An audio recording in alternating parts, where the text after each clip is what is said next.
Laura Dahlmeier est née le 22 août 1993 à Garmisch-Partenkirchen, une petite ville nichée au pied des majestueuses Alpes allemandes. Ce territoire, avec ses pentes enneigées et ses sentiers de montagne, a nourri chez Laura son amour profond pour la nature et le sport. Dès son plus jeune âge, Laura était attirée par la montagne, où elle courait, skiait et rêvait de grandes aventures. Mais derrière son air fort et son sourire radieux de championne olympique, Laura portait une profonde douleur, un secret qu'elle partageait rarement, même avec ses proches. Cette douleur provenait de la perte de Clara, sa meilleure amie d'enfance. Clara n'était pas une athlète, mais c'était la personne avec qui Laura a passé sa jeunesse remplie de rêves. Les deux filles passaient des heures à explorer les sentiers autour de Garmisch-Partenkirchen, skiant sur les pentes raides et partageant leurs rêves de conquête des plus hauts sommets du monde. Clara était toujours là pour encourager Laura, son amie sur laquelle elle pouvait compter pour partager ses joies et ses peines. Mais un jour d'hiver froid, alors qu'elles avaient toutes les deux 14 ans, un terrible accident se produisit. Alors qu'elles exploraient ensemble un sentier de montagne, une avalanche éclata soudainement. Laura eut juste le temps de crier le nom de Clara avant que la neige blanche n'emporte son amie à jamais. Laura eut la chance de survivre, mais le souvenir de ce moment, le regard paniqué de Clara, le rugissement de la neige et le sentiment d'impuissance de ne rien pouvoir faire pour sauver son amie, devint une cicatrice qui ne se referma jamais. Elle portait souvent un petit collier en argent, cadeau de Clara, pour garder son amie près d'elle. La douleur de la perte de Clara était non seulement un souvenir douloureux, mais aussi une motivation silencieuse, poussant Laura à s'entraîner avec une détermination farouche, comme si chaque victoire était pour elle une façon de rendre hommage à son amie disparue. Laura parlait rarement de Clara, même à sa famille. Elle craignait que révéler sa douleur ne la fasse paraître faible, alors qu'elle a toujours rêvé d'être perçue comme une personne forte et invincible. Pourtant, des amis proches de l'équipe de biathlon racontaient que les soirs précédant les grandes compétitions, Laura s'asseyait souvent seule près de la fenêtre, le regard perdu dans le vide, comme à la recherche de quelque chose dans l'obscurité. Un jour, dans un rare instant, elle confia à une coéquipière qu'à chaque fois qu'elle se tenait sur la piste, elle avait l'impression que Clara était toujours là, l'observant et l'encourageant. Cette douleur a façonné Laura, une femme résiliente, mais aussi profondément blessée. Ses proches racontaient qu'elle portait souvent un petit carnet dans lequel elle notait ses pensées et ses sentiments pour Clara. Sur une page du carnet, retrouvée après sa mort, Laura écrivait « Clara, tu m'as appris que la vie est faite d'instants et que je dois vivre chaque instant pleinement. Je ne t'oublierai jamais. » Ces mots étaient non seulement un hommage à son amie disparue, mais aussi un témoignage de la façon dont Laura a transformé son chagrin en force, la poussant à surmonter tous les défis pour devenir une légende du biathlon. La douleur de la perte de Clara n'était pas seulement un secret que Laura gardait, mais une part indissociable de son être. Elle affectait sa façon de vivre, de se battre et d'aimer. Chaque fois qu'elle se tenait sur un sentier ou qu'elle gravissait une montagne, Laura semblait chercher un moyen de guérir cette blessure, de sentir que Clara était toujours avec elle, ne serait-ce que dans son esprit. Laura Dahlmeier est bien plus qu'un nom. C'est une icône du biathlon, un sport qui exige une combinaison parfaite de vitesse, de précision et d'une volonté de faire. Ayant grandi à Garmisch-Partenkirchen, où se déroulent des compétitions internationales de ski, Laura semblait promise à un destin glorieux. Dès son plus jeune âge, elle a démontré un talent exceptionnel en ski de fond et en tir, les deux disciplines clés du biathlon. À 16 ans, elle a commencé à concourir dans des compétitions locales et, un an plus tard seulement, elle a fait son entrée sur la scène internationale, impressionnant rapidement par son incroyable vitesse et sa concentration absolue. La carrière de Laura a atteint son apogée aux Jeux olympiques d'hiver de Pyeongchang 2018, où elle a remporté 2 médailles d'or au sprint de 7,5 km et à la poursuite de 10 km, ainsi qu'une médaille de bronze aux 15 km individuels.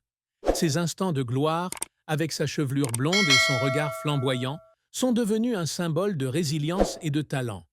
Elle a non seulement participé aux Jeux olympiques, mais a également dominé les championnats du monde de 2015 à 2019, remportant 7 médailles d'or, 3 d'argent et 5 de bronze. Laura est considérée comme l'une des plus grandes biathlètes de l'histoire, une personne qui a élevé le sport au rang de référence grâce à son dévouement sans faille. Cependant, le chemin vers la gloire de Laura n'a pas été de tout repos. Elle a dû faire face à une pression énorme, tant du côté des fans, des médias, que de sa propre personne. Il y a eu des jours où elle s'entraînait dans des conditions météorologiques difficiles, avec un vent violent et des températures pouvant descendre jusqu'à moins 25 degrés. Un jour, lors d'un entraînement pour les championnats du monde de 2016, Laura est tombée sur les pistes, se blessant gravement à la cheville. Elle a été hors compétition pendant près de 4 mois, période durant laquelle elle a lutté contre des pensées négatives. Laura a un jour confié à un entraîneur qu'elle pleurait à la salle, non pas à cause de la douleur physique, mais par peur de ne jamais revenir au sommet. Un autre revers majeur dans la carrière de Laura eut lieu aux Jeux olympiques d'hiver de Sotchi en 2014, alors qu'elle n'avait que 20 ans. Alors qu'elle était pressentie pour remporter une médaille, Laura commit une grave erreur lors de l'épreuve de tir du sprint, ratant 4 tirs consécutifs, ce qui lui valut une 14e place. Après la compétition, elle quitta discrètement la piste, refusa de répondre aux interviews et retourna pleurer seule à l'hôtel. Ce fut sa première expérience des rigueurs de la compétition internationale. Mais ce fut aussi une précieuse leçon qui l'aida à perfectionner ses techniques de tir et à atteindre plus tard une précision quasi parfaite. En 2019, à 25 ans, Laura créa la surprise en annonçant sa retraite. Elle expliqua qu'elle souhaitait se consacrer à une nouvelle passion, l'alpinisme et la protection de la nature. Cette décision fut non seulement un tournant, mais aussi un moyen pour elle de se retrouver après des années de sport. Laura devint guide de haute montagne professionnelle, rejoignit l'équipe de secours en montagne de Garmisch-Partenkirchen et participa activement à des campagnes de protection de l'environnement. Mais peu de gens savent que derrière sa décision de prendre sa retraite se cache une Laura épuisée physiquement et mentalement. Une Laura qui a beaucoup pleuré lorsqu'elle a dû abandonner la course, où elle avait passé sa jeunesse à conquérir. Les larmes de Laura ne provenaient pas seulement d'échecs ou de blessures, mais aussi de moments où elle avait le sentiment d'avoir repoussé ses limites. Elle a un jour confié à une coéquipière qu'il y avait des jours où elle se réveillait avec des courbatures et l'esprit fatigué, mais qu'elle se forçait quand même à aller sur la piste pour ne pas décevoir ceux qui croyaient en elle. C'est ce dévouement qui a fait de Laura une icône, mais qui lui a aussi coûté des larmes silencieuses dans l'obscurité. Le 28 juillet 2025, une terrible tragédie a coûté la vie à Laura Dahlmeier. Lors d'une expédition dans les montagnes du Karakoram, au Pakistan, Laura et sa compagne Marina Eva ont été victimes d'un accident inattendu. Elles étaient en train d'escalader le mont Laila, une montagne de plus de 6000 mètres d'altitude, un endroit que Laura rêvait de fouler depuis sa retraite.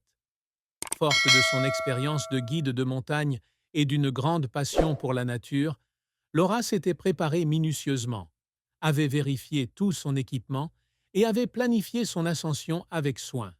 Mais la nature impitoyable ne pardonne jamais les erreurs. Vers midi le 28 juillet, alors que Laura et Marina voyageaient à environ 5700 mètres d'altitude, un éboulement soudain s'est produit. De gros rochers se sont détachés de la falaise, charriant poussière et neige. Dans un moment de chaos, Laura a été heurtée par un gros rocher, la faisant chuter et se blessant grièvement. Marina, qui avait eu la chance d'échapper à l'éboulement, a tenté de hisser Laura en lieu sûr, mais ses blessures étaient trop graves. Affolée, Laura prit la main de Marina et lui dit « Laissez-moi rester ici. Si je n'y survis pas, la montagne sera ma maison. » Ces mots, bien que faibles, témoignaient de son amour profond pour la nature et de son courage jusqu'au bout. Marina lança immédiatement un signal de détresse, déclenchant une opération de secours urgente.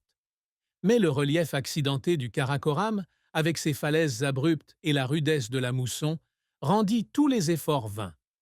Un hélicoptère de secours tenta d'atteindre le site le matin du 29 juillet, mais les vents violents et les risques persistants de glissement de terrain rendirent l'atterrissage impossible. Le 30 juillet, une équipe de recherche de 4 personnes s'était aventurée sur le lieu du crash. Après des heures de lutte sur ce terrain accidenté, ils retrouvèrent le corps de Laura, paisiblement étendu parmi les rochers et la neige. Elle était partie à jamais, laissant un vide incommensurable dans le cœur de ceux qui l'aimaient. Les derniers instants de Laura témoignèrent de son indomptable détermination. Même face à la mort, elle est restée calme et compatissante, ne voulant pas que quiconque risque sa vie pour la sauver. La mort de Laura fut non seulement une tragédie, mais aussi un rappel de la fragilité de la vie, même pour les plus forts. Laura Dahlmeier, bien que star internationale, a toujours gardé sa vie privée secrète, comme une porte close aux regards indiscrets du public.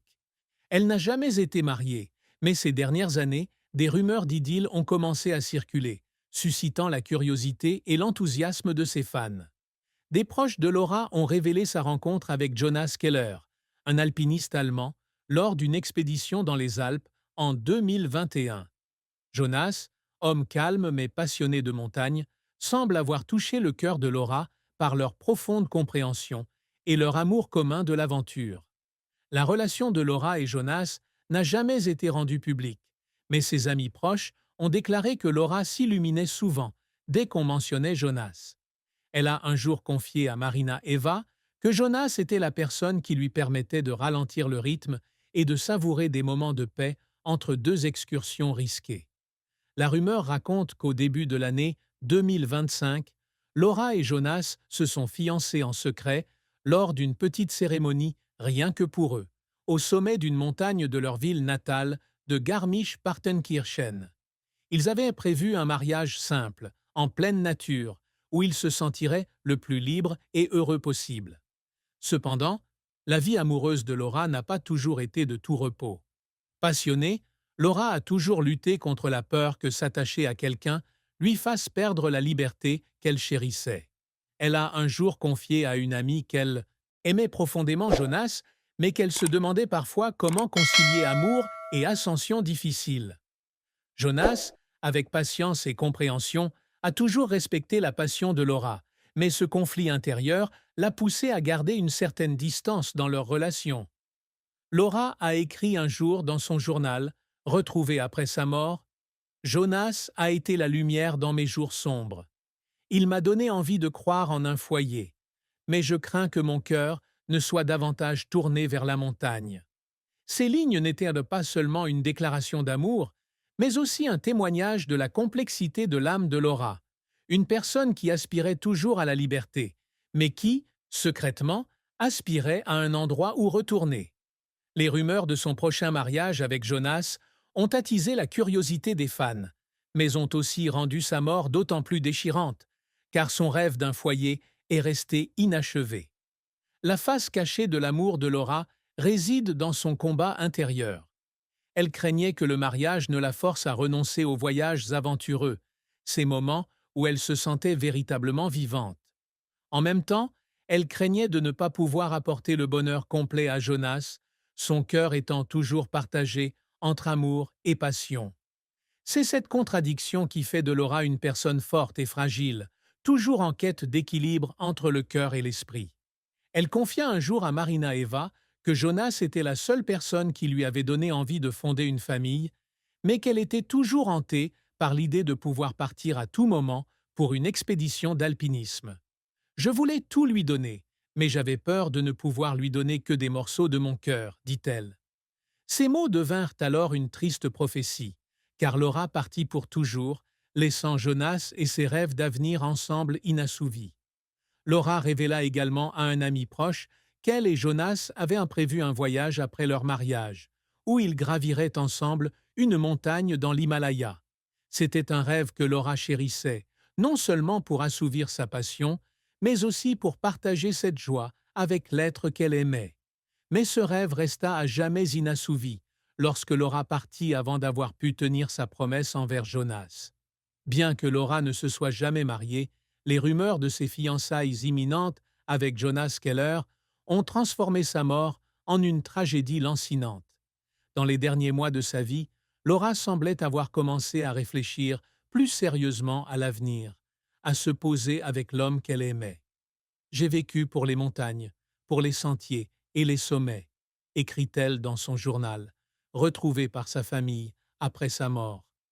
Mais maintenant, je rêve d'un foyer, de me réveiller le matin avec Jonas, d'une vie où je n'aurais pas à me fuir. Ces mots semblaient une triste prophétie, car elle n'a jamais eu la chance de réaliser ce rêve. Laura ne souffrait d'aucune maladie spécifique, mais elle portait toujours en elle un triste diagnostic, une obsession pour la fragilité de la vie. Dans ses conversations avec Jonas, elle évoquait souvent le sentiment que chaque ascension pourrait être la dernière. « Je n'ai pas peur de la mort », lui dit-elle un jour, « mais j'ai peur de quitter les gens que j'aime sans leur dire au revoir. » Ces mots sont devenus une douloureuse prophétie, car elle s'est éteinte sur le mont Laïla, sans un dernier mot pour Jonas, sa famille, ni ses proches. Jonas, que l'on croyait fiancé à Laura, n'est pas apparu dans les médias après sa mort. Mais ses amis proches disent qu'il a été dévasté à l'annonce de la nouvelle. Dans une lettre à la famille de Laura, Jonas a écrit « Elle était mon feu, la montagne que j'ai voulu gravir toute ma vie. J'avais promis de l'attendre, mais maintenant, je ne peux l'attendre que dans mes rêves. » Ces mots étaient non seulement un hommage, mais aussi un témoignage de l'amour profond de Jonas pour Laura. Un amour interrompu trop tôt par le destin. La mort de Laura n'a pas seulement été la perte de Jonas, mais aussi la douleur de sa famille et de ses fans. Les funérailles de Laura ont eu lieu à Garmisch-Partenkirchen, sa ville natale. Des centaines de personnes, de ses coéquipières de biathlon aux habitants de la région, sont venues lui dire au revoir. Une petite statue de Laura, munie d'une carabine de biathlon et d'un sac à dos de randonnée, a été érigée en ville en hommage à une femme qui a vécu pleinement sa passion. Dans les jours qui ont suivi les funérailles, la famille de Laura a révélé qu'elle avait laissé derrière elle une courte lettre, écrite avant son voyage fatidique. Elle y écrivait « Si je ne reviens pas, souviens-toi que j'ai vécu une vie que j'ai aimée. Ne sois pas triste pour moi, continue et poursuis tes rêves comme je l'ai fait. » Ces simples mots ont été une source d'encouragement pour ceux qui restaient derrière, mais ont aussi rendu la douleur de sa perte encore plus poignante. Laura a également laissé un petit cadeau à Jonas, un bracelet en cuir gravé de leurs initiales, retrouvé dans son sac à dos après l'accident. C'était le cadeau qu'elle avait prévu d'offrir à Jonas après le voyage, une promesse d'avenir ensemble. Mais ce cadeau n'était plus qu'un triste souvenir de la femme qu'il aimait et des rêves restés à jamais inassouvis. Marina Eva, sa compagne lors de l'ascension fatidique, fut la seule témoin des derniers instants de Laura Dahlmeier. Après la tragédie, Marina s'est exprimée dans une interview émouvante, la voix tremblante mais pleine de respect et d'amour pour son amie disparue. Laura était non seulement une grande athlète, mais aussi une amie au grand cœur, a déclaré Marina. Elle portait en elle une profonde tristesse, une douleur qu'elle exprimait rarement. Laura m'a un jour parlé de Clara, sa meilleure amie, perdue dans sa jeunesse. Elle disait qu'à chaque fois qu'elle se tenait sur la montagne, elle sentait que Clara était toujours là, veillant sur elle. Je pense que c'est pour cela que Laura aimait tant la montagne. Elle voulait être plus proche de son amie disparue. Marina a confié que dans ces derniers instants, Laura est restée incroyablement forte. Malgré sa grave blessure et sa certitude de ne pas survivre, Laura a souri faiblement et a serré la main de Marina. Elle m'a dit que si elle devait partir, elle voulait rester ici, dans les montagnes qu'elle aimait. J'ai pleuré, mais Laura n'a pas pleuré. Elle m'a juste regardé et m'a dit « Continue de vivre, Marina. Vis pleinement. » Ces mots étaient comme un dernier souhait, un message que je porterai avec moi toute ma vie. Marina a également confié que Laura n'avait jamais considéré les excursions d'alpinisme comme des aventures dénuées de sens. Pour elle, chaque voyage était un voyage à la découverte de soi, pour affronter ses peurs et trouver le sens de la vie. Elle me disait que les montagnes ne sont pas seulement des lieux à conquérir, mais aussi des lieux de guérison, a raconté Marina. Laura a souvent pleuré en parlant de Clara, de leurs rêves inassouvis.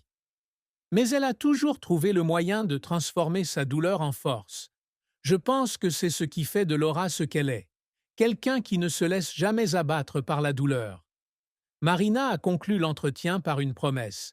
Je continuerai à gravir des montagnes, non seulement pour moi, mais aussi pour Laura. Elle sera toujours mon guide. Les mots de Marina étaient non seulement un hommage, mais aussi un portrait saisissant de Laura, une femme forte mais émotive, une personne qui a toujours vécu pleinement malgré de profondes blessures. Marina a également raconté que Laura lui avait un jour parlé de Jonas, l'homme qu'elle aimait profondément. Elle disait que Jonas était celui qui lui avait donné envie de ralentir, de construire un foyer.